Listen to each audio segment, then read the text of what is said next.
This is a video about living while you're alive, especially in your 50s and beyond.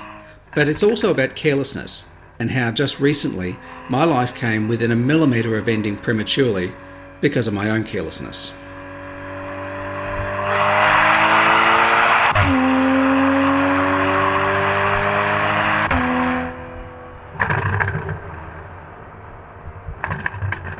I'm going to be 57 next year, March next year. That is way too many syllables. But then again, 57 isn't as old these days as it used to be. A generation ago, if you turned 57, you're probably already eyeing up retirement villages and thumbing your way through cruise brochures, all from the comfort of your crushed velvet lazy boy. These days, 57-year-olds don't see themselves as old fuddy-duddies in flannelette slippers and accident-absorbing underwear. They see themselves as living or at least approaching that dream stage in their life. That stage where they finally get to do the things that they always wanted to do in their 30s and 40s but couldn't because of the kids or the mortgage or the corporate ass kissing and the ladder climbing. No, these days, unsettled by the weight of excess debt, taxi duties and too many hours in the office, us 50-plus-year-olds are taking up hiking and landscape photography and cycling and all those kinds of things, all the fun stuff. We're buying sports cars, we're finding new friends, and we're starting YouTube channels. This elongated, health permitting, third act can be the best one of all, the one that we've dreamed about for most of our lives. It's an opportunity, as my dad calls it, to be good to ourselves, which is exactly what I was doing when I headed out in my Porsche Boxster a couple of weekends ago on a glorious late winter sunny afternoon with my camera gear on the passenger seat and a big stupid grin on my face. The sun was out and the temperature was perfect as the birds chortled in the trees overhead. I had a little video project planned for the day, which ended up being a video that was published just a couple of weeks ago on YouTube. I had a spot of photography planned, but even if neither of those things happened, I was still out in the landscape in my favourite roofless sports car of all time. By the way, if you're noticing my fingers, second degree burns, Father's Day barbecue. Like an idiot, I cleaned the barbecue before we used it, covered it in olive oil, and then ran inside to grab some napkins to wipe the olive oil off, but was too exuberant and it splashed right over the top of my hand and it was excruciatingly painful, I tell you. So I'm hoping that these go down in the next week or two, but for now, I just look like Freddy Krueger. I'm sorry.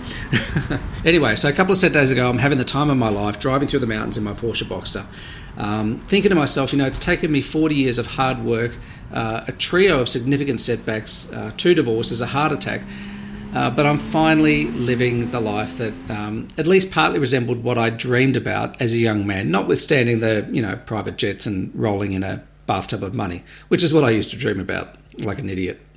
Cruising under a canopy of trees on a beautiful sunny day with that dappled light coming through gave me a chance to ponder my good fortune. I've wanted children since I was a kid, and now I have 3 amazing specimens. I've suffered 2 debilitating divorces, but now I'm married to a wonderful woman and have been for longer than what I'd been married to the other 2 combined. So 3 really is my lucky number. But throughout all of that, throughout most of my life, I've been madly in love with cars. In fact, I fell in love with cars at about the age of 8 when my dad started teaching me how to drive. And photography came into my life when I was around about 12 years old. And so, here I was cruising through the Victorian high country on this beautiful, crisp but sunny late winter afternoon in my very own Porsche, carrying a bag of quality camera gear, all paid for in cash. I couldn't help but think that I'd finally gotten my shit together. What could possibly go wrong now? Well, when Kramer hears about this, the shit's gonna hit the fan. Watch that oil temperature. What the hell's he doing up there? On the way to the mountains, I'd noticed the odd knocking noise coming from the front right suspension. Nothing alarming. I just figured that it was probably the new Öhlins coilovers that I'd had installed settling in.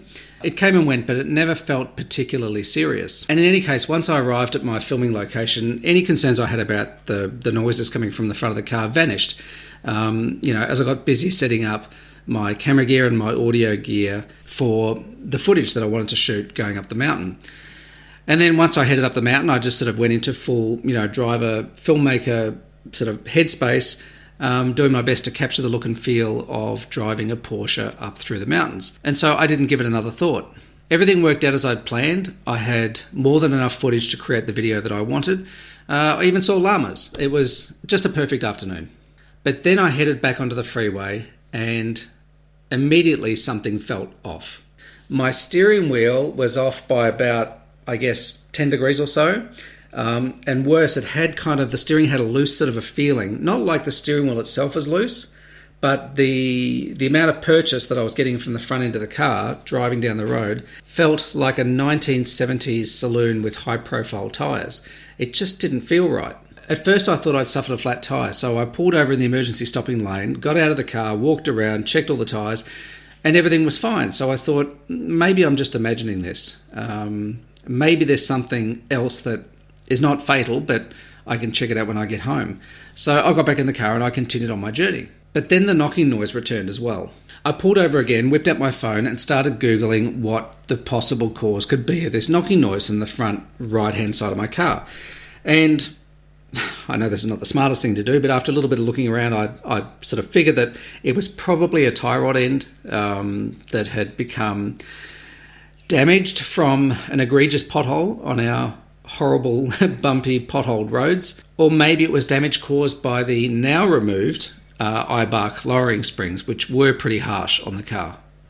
Regardless of the cause, though, I knew that I had to proceed carefully, so I slowed down a bit and I called my suspension specialist and arranged to see them first thing Monday morning. So driving there a couple of days later, the knocking noise had now become constant, but a lot more concerning than the noise was that there is a S-bend, a sweeping S-bend, a couple of minutes away from the suspension specialist's factory. And as I went through there, my car did not feel like the well-engineered mid-engine Porsche that it is. It felt like a hovercraft. It was terrible. So what had become an annoying intermittent knock had now become pretty much an undrivable car.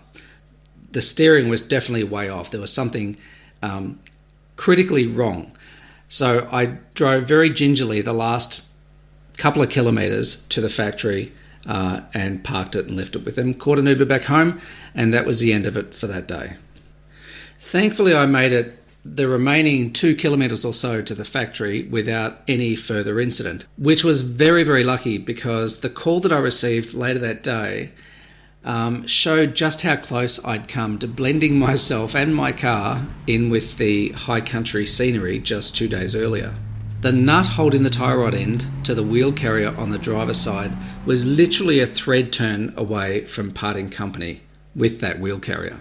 Had that come off while I was tearing up and down the mountains 2 days earlier, then I would have lost steering control, which would have seen me either ploughing off the road into a set of trees or down a gully or, heaven forbid, into oncoming traffic. It could have been very, very ugly, or at the very least, expensive. So please remember this.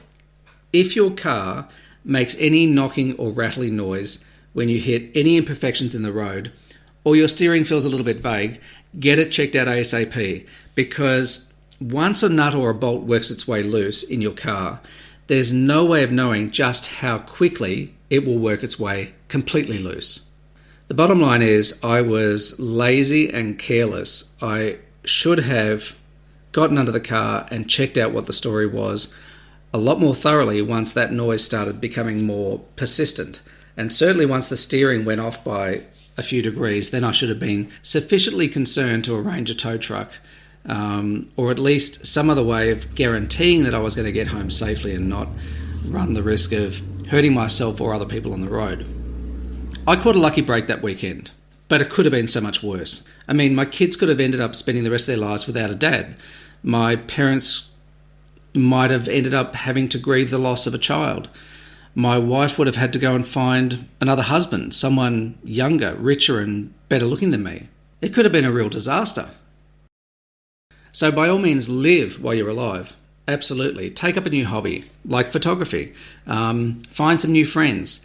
Definitely buy a sports car if you're so inclined. But while you're out there living your best life, please take care of yourself. Don't end it prematurely by ignoring something that could go south very quickly. And this applies to all kinds of things. But in particular, and I'm sure it's no surprise to you, take good care of your car. Because if you don't, it just might figure out a way to kill you.